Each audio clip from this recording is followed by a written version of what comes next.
Assalamualaikum warahmatullahi wabarakatuh. Salam nama budaya dan salam kebajikan. Salam sejahtera untuk kita semua. Sebelum kami memaparkan materi kelompok kami, izinkan saya untuk memperkenalkan anggota kelompok kami, yaitu anggota kelompok 6. Yang pertama, Hadrianto dengan saya sendiri, Muklisah, Muhammad Zaki Fauzari, Rizky Fitriantika, dan Nur Sanjaya Suarti. Baiklah, langsung saja kita masuk ke materinya, yaitu pipelining dan pemrosesan vektor. Pertama, strategi peningkatan kinerja. Mikroprosesi internet dilakukan dalam unit-unit fungsional hardware seperti proses, memori, pengontrol input dan output, dan sebagainya. Transfer informasi antara unit-unit fungsional hardware untuk mengambilkan instruksi. Pengambilan operasi input dan output, yaitu tujuannya di sini adalah meningkatkan jumlah operasi yang dieksekusi dalam suatu waktu dan diberikan. Strategi tumpang tindih menggunakan operasi-operasi Cocker melalui unit-unit fungsional heterogen. Sedangkan paralelisme menggunakan operasi-operasi konkuren melalui unit-unit fungsional homogen. Lanjut, bagian 2 itu paralelisme level. Pada paralelisme level, instruksi paralelisme digunakan dalam sebuah proses tunggal. Pada paralelisme level proses terdapat beberapa proses, yaitu melakukan share pada beban kerja. Memori pemrosesan paralel adalah istilah yang digunakan untuk menunjukkan suatu teknik tingkat tinggi yang digunakan untuk menyandingkan tugas-tugas pemrosesan data secara simulat dan bersama, yang tujuannya hanya untuk komputasi dari suatu sistem komputer tersebut. Teknik ini menggantikan pemrosesan yang dilakukan pada komputer konvensional, di mana pemrosesan setiap instruksi dilakukan secara sekuensialitas. Sistem bisa mempunyai 2 atau lebih alur dan dapat mengeksekusi dalam suatu hubungan internet. Pemrosesan paralel dapat ditinjau di berbagai level kompleksitasme. Pemrosesan paralel pada tingkat kompleksitas tinggi dapat dicapai dengan mempunyai unit fungsional perkalian yang melakukan operasi yang sama atau operasi yang berbeda secara simulat. Lanjut, operasi-operasi logika, geser dan interim dapat dilakukan secara bersamaan pada data yang berbeda. Semua unit terpisah atau dengan yang lain, sehingga bilangan dapat digeser sementara bilangan lainnya sedang diekstrimate. Pemrosesan SIMD mempresentasikan sebuah organisasi yang melibatkan banyak unit-unit pemrosesan di bawah pengawasan dari suatu unit kontrol bersama. Item data yang berbeda, unit memori, baris modul-modul, jamak agar dapat berkomunikasi dengan semua proses secara simulat. Pemrosesan MSID hanya merupakan satu struktur secara teoritis karena belum ada sistem praktis yang dibangun menggunakan organisasi ini. Lanjut, yaitu pemrosesan larik. Pemrosesan larik merupakan suatu teknik implementasi di mana sub operasi aritmatika atau fase-fase dari satu siklus instruksi komputer. Sistem komputer tumpang tindih ketika dieksekusi. Pemrosesan vektor berkenaan dengan komputasi yang melibatkan faktor-faktor besar di matriks. Materi selanjutnya yaitu bagian B, yaitu pipelining. Pipelining adalah suatu teknik pemecahan satu pekerjaan atau tugas menjadi beberapa subtugas dan mengeksekusi subtugas tersebut secara bersamaan atau paralel dalam unit-unit multi-hardware atau segmen-segmen. Tujuan yang ingin dicapai dalam pipeline adalah untuk meningkatkan throughput Waktu yang digunakan untuk eksekusi setiap tugas sama dengan waktu yang digunakan untuk satu eksekusi non-pipeline. Di sini pipeline ada dua jenis, yaitu pipeline instruksi dan pipeline aritmatika, yang dimana pipeline instruksi adalah memecah operasi-operasi siklus instruksi menjadi multilangkah yang dieksekusi satu persatu pada segmen-segmen yang berbeda dari prosesor. Salah satu fungsi dari siklus instruksi pada semua instruksi untuk keperluan ini, hardware prosesor disusun menjadi segmen-segmen yang independen. Dengan cara yang sama, jumlah siklus clock yang diperlukan untuk mengeksekusi tujuan instruksi adalah 8 siklus clock. Pada prosesor non-pipeline, 8 siklus clock diperlukan untuk menyelesaikan 4 instruksi. Intel 8088 dan 8086 didesain dengan 2 tingkat pipeline.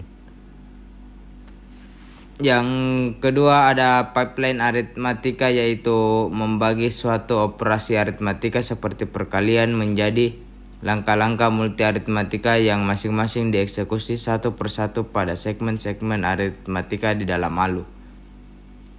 Frekuensi clock, waktu yang digunakan untuk menyelesaikan langkah-langkah instruksi pada berbagai tingkat berbeda-beda. Misalnya, jika pengambilan instruksi memerlukan waktu yang lebih besar daripada dekodian instruksi, maka periode clock pipeline tidak akan lebih kecil dari waktu yang digunakan oleh tingkat yang lebih tinggi dalam pipeline. Akibatnya, segmen-segmen pipeline yang telah menyelesaikan operasinya lebih cepat dipaksa untuk menunggu. Untuk mengurangi waktu tunggu ini dan untuk mencapai efisiensi yang lebih baik dari pipeline, maka langkah-langkah yang lebih besar dipecah menjadi lebih dari satu tingkat yang kecil agar waktu yang diperlukan untuk setiap tingkat berkurang. Metode lain adalah pengoperasian secara paralel unit-unit multi untuk suatu tingkat tunggal. Waktu ini adalah durasi periode clock. Pipeline bubble. Untuk menyelesaikan instruksi tertentu, beberapa langkah dalam pipeline ada yang tidak relevan. Hal ini disebut pipeline bubble. Untuk beberapa instruksi, sejumlah langkah dalam pipeline tidak akan dikerjakan. Misalnya untuk instruksi NOOP, hanya ada 2 langkah yang diperlukan, yaitu pengambilan instruksi dan dekode instruksi. Karena itu, instruksi ini menyebabkan bubble dalam pipeline setelah 2 langkah pertama. Demikian pula, instruksi LOAD tidak dikerjakan pada tingkat penulisan hasil. Namun, instruksi-instruksi tersebut harus melalui semua tingkatan tanpa melompati langkah yang tidak diinginkan. Pipeline hazard. Pipeline beroperasi dengan efisiensi penuh asalkan program adalah suatu yang ideal yang tidak mengganggu pada tujuan penyelesaian dari satu instruksi untuk setiap clock. Tetapi kadang-kadang program praktis mempunyai tipe yang berbeda dari hubungan antar instruksi yang dihasilkan pada tempat pipeline. Ada 3 hal utama yang menyebabkan hazard. Yang pertama, konflik sumber daya atau disebut juga sebagai structural hazard. Yang kedua yaitu ketergantungan data atau yang disebut juga dengan Dotto hazard. Yang ketiga yaitu kesulitan pencabangan atau disebut juga dengan control hazard. Konflik sumber daya. Bila 2 segmen berbeda dalam pipeline memerlukan sumber daya hardware secara bersamaan, maka akan menghasilkan konflik sumber daya atau resource konflik.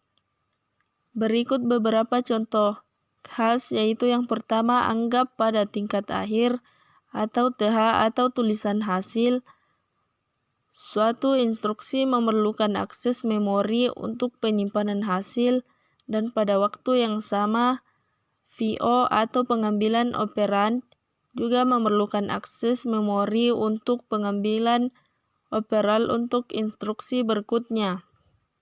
Jelas, salah satunya akan mengalami penundaan yang memengaruhi kinerja pipeline. Jika kita menunda akses memori TH, dia akan menunda operasi pipeline untuk instruksi berikutnya hingga akses memori TH selesai. Dengan kata lain, jika kita menunda akses memori VO, operasi parsial instruksi antara VO dan TH akan berjalan terus, sedangkan bagian yang mendahului VO akan tetap diam. Satu solusi untuk mengatasi masalah ini adalah dengan menggunakan buffer keluaran tulis. Karena itu, jika bus tidak tersedia, diizinkan hingga 4 keluar dari pipeline. Jika tetap bus secara kontinu tidak tersedia, maka pipeline dihentikan hingga buffer tulis menjadi minimal kosong secara parsial. Yang kedua yaitu konflik sumber daya lainnya terjadi bila tingkat F1 memerlukan akses memori untuk pengambilan instruksi dan tingkat VO memerlukan akses memori untuk pengembalian operan pada saat yang sama. Hal ini dapat diselesaikan dengan mempunyai unit-unit memori cache terpisah untuk instruksi atau cache kode dan operan atau cache data, seperti pada kasus mikroprosesor Pentium. Secara bersamaan, cache kode dan cache data dapat diakses. Ketergantungan data. Jika operan suatu instruksi merupakan hasil dari instruksi sebelumnya yang belum selesai dalam pipeline, maka kasus ini disebut ketergantungan data atau data dependensi. Solusi standar untuk ketergantungan data disebut operan forwarding. Ketergantungan data diklasifikasikan dalam 3 jenis yaitu read after write atau RAW hazard. Yang kedua yaitu write after read atau WAR hazard. Yang ketiga yaitu write after write atau WAWI hazard. Solusi software pada data hazard. Di sini kompiler mengindra hazard dengan melakukan scanning instruksi dalam program. Pada keadaan data hazard, dia menyisipkan sebuah instruksi NOOP di antara 2 instruksi, tempat di mana ketergantungan data. Keuntungan metode ini adalah penggunaan hardware yang sederhana dan bebas menyisipkan beberapa instruksi berguna dalam slot NOOP dimanapun oleh kompiler. Pipeline arithmetika. Prinsip-prinsip yang digunakan dalam pipeline instruksi dapat digunakan untuk meningkatkan kinerja komputer dalam pelaksanaan operasi aritmetika seperti penjumlahan, pengurangan, dan perkalian. Dalam hal ini, prinsip-prinsip tersebut akan digunakan untuk merealisasikan sirkuit aritmetika di dalam ALU.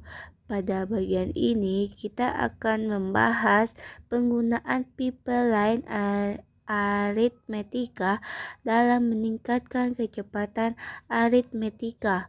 Kita akan mulai dengan operasi aritmetika reset point dan dilanjutkan dengan pembahasan operasi aritmetika floating point.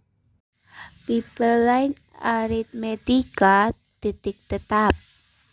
Operasi aritmetika titik tetap atau fixed point dasar yang dilakukan dalam ALU adalah penjumlahan dan operan n kurang bit a sama dengan an kurang 1 an kurang 2 titik a2 a1 a0 dan b sama dengan bn kurang 1 bn kurang 2 b2 b1 b0. Penjumlahan kedua operan ini dapat dilakukan menggunakan beberapa teknik. Teknik-teknik ini pada dasarnya berbeda dalam dua hal, yaitu tingkat kompleksitas dan kecepatan. Kedua hal ini agak kontradiktif, yaitu realisasi yang sederhana menghasilkan sirkuit yang lambat, sedangkan realisasi yang kompleks menghasilkan sirkuit yang cepat. Misalnya, penjumlahan ripple, throw atau CRT dan penjumlahan carry look out atau CLA. Penjumlahan CRT sederhana tetapi lambat, sedangkan CLA kompleks tetapi lebih cepat. Pipeline aritmetika titik mengembang dengan menggunakan pendekatan yang sama memungkinkan melakukan pipeline penjumlahan atau pengurangan bilangan titik mengembang atau floating point atau FP. Pada kasus ini, pipeline harus dibuat berdasarkan operasi-operasi yang diperlukan untuk melakukan yang diperlukan untuk melakukan penjumlahan FP. Operasi utama yang diperlukan dalam penjumlahan FP adalah pembanding eksponen, pensejajaran eksponen, penjumlahan, dan normalisasi. Selanjutnya, pemrosesan vektor. Prosesor vektor digunakan untuk komputasi saintifik kinerja tinggi, biasanya aritmetika vektor dan matriks komputer dengan kemampuan pemrosesan vektor, umumnya untuk aplikasi khusus, misalnya 1. Peramalan cuaca, 2. Eksplorasi minyak, 3. Analisis data seismik, 4. Diagnosa medis, 5. Simulasi penerbangan luar angkasa dan aerodinamik, 6. Intelijensi tiruan dan sistem pakar, 7. Pemrosesan citra, 8. Pengindaraan jauh. Prosesor vektor efisien menangani operasi-operasi aritmetika pada elemen-elemen larik yang dikenal dengan sebutan vektor. Untuk sebuah instruksi vektor tunggal atau prosesor vektor melakukan operasi-operasi multi-homogen pada suatu larik elemen-elemen. Prosesor vektor menggunakan paralelisme data dengan struktur data pet paralel yang kompak dengan unit multi fungsional yang dioperasikan untuk instruksi vektor yang sama. Operasi-operasi vektor. Sebuah vektor V adalah merupakan daftar elemen-elemen Y sama dengan V1, V2, V3, Vn di mana n adalah jumlah elemen-elemen dalam vektor. Dalam suatu program komputer, vektor adalah sebuah larik satu dimensi. Misalnya, dalam bahasa Fortran, kita mendeklarasikan V dengan pernyataan berikut. Dimension sama dengan V, n di mana n adalah variabel integer yang menunjukkan paniong vektor. Operasi-operasi aritmatika dapat dikerjakan pada vektor. Dua buah vektor dijumlahkan dengan melakukan penjumlahan pada setiap elemen-elemen yang bersesuaian. Z sama dengan X tambah Y sama dengan X7 tambah Y7, X2 tambah Y2, Xn tambah Yn. Pada Fortran, penjumlahan vektor ditetapkan dengan rutin berikut. DO 300, 1 sama dengan 1, N 300Z, 1 sama dengan X, I ditambah Y, I, di mana Z adalah vektor untuk sum atau hasil penjumlahan dan Z, X, dan Y dikenal dengan larik dimensi N. Operasi ini disebut elementwise addition. Register vektor.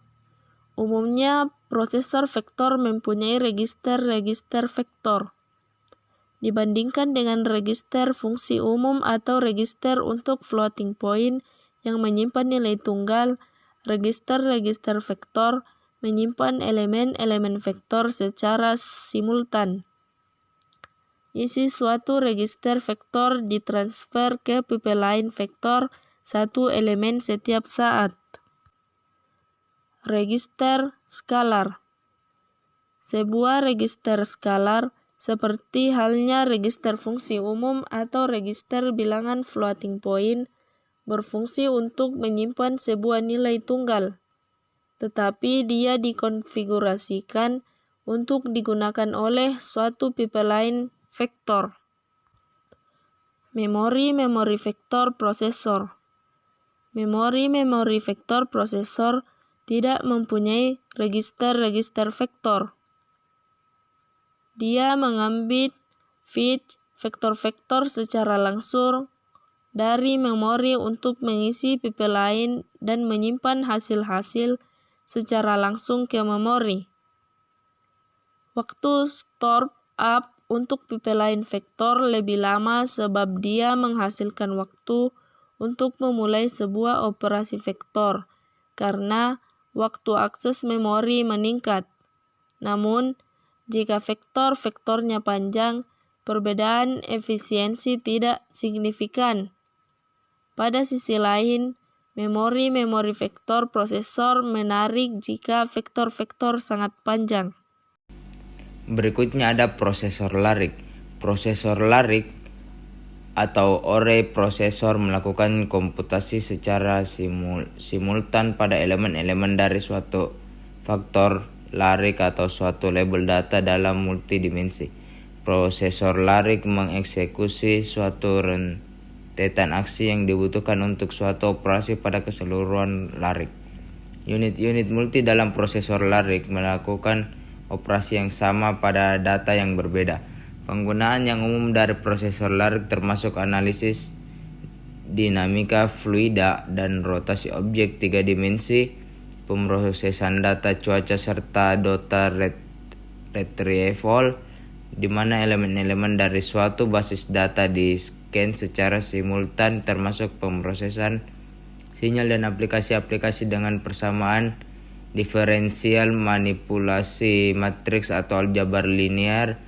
Prosesor larik dikelompokkan dalam dua jenis, yaitu dedicated array processor dan attack array processor, yang dimana pengertian dari dedicated array processor yaitu sebuah sistem komputer yang berdiri sendiri, sedangkan atau head array processor dicantolkan ke sistem komputer umum yang lain sebagai sebuah perluasan. Prosesor transistor merupakan dua prosesor larik yang populer. Sekian dari presentasi kelompok kami, kurang dan lebihnya mohon dimaafkan. Wabillahi taufiq wal hidayah. Wassalamualaikum warahmatullahi wabarakatuh.